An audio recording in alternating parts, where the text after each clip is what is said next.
பாம்பு மாதிரி நெளியுதுன்னு பார்க்குறீங்களா? இதுதான் ஸ்பாட்டட் கேட்ஃபிஷ் இல்லை வாக்கிங் கேட்ஃபிஷ்னு சொல்லுவாங்க. ஒவ்வொரு ஊரில் ஒவ்வொரு பேர். இந்த ஃபிஷ்ஷை வாங்கறதுக்கு முன்னாடி எனக்கு ஸ்பாட்டட் கேட்ஃபிஷ்ஷை தான் வளர்க்கணுன்னு ஒரு ஐடியா இருந்ததுன்னா மட்டும் வாங்குங்க. எனக்கு கலர்ஃபுல்லான என்டர்டெய்னிங்கான ஃபிஷ் வேணும்னா நீங்கள் தயவு செஞ்சு இதை அவாய்ட் பண்ணிடுங்க. ஏன்னா பாதி நேரம் டேங்க்கில் ஹைடிங் ஸ்பேஸ் இருந்ததுன்னா அதில் போய் ஒளிஞ்சிரும். இல்லைன்னா நீங்கள் இப்போ பார்க்குற மாதிரி ஒரு இடத்துல சும்மா உட்காந்துருக்கும். இதோட ஒரிஜினலான கலர் ஃபுல் பிளாக் தான்.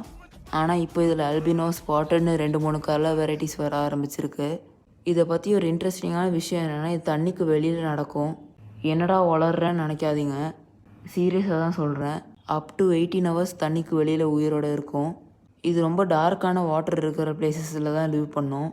அதனால தான் இதுக்கு வாய்க்கு முன்னாடி பூனைக்கு இருக்கிற மாதிரி விஸ்கர்ஸ் எல்லாம் இருக்குது. இது ஸ்விம் பண்ணி போகும்போது இந்த விஸ்கர்ஸை வச்சு ஃபீல் பண்ணி தான் போகும். இதுக்கு 15 to 16 இயர்ஸ் லைஃப் ஸ்பேன் இருக்குது. 6 inches வரைக்கும் வளரும்.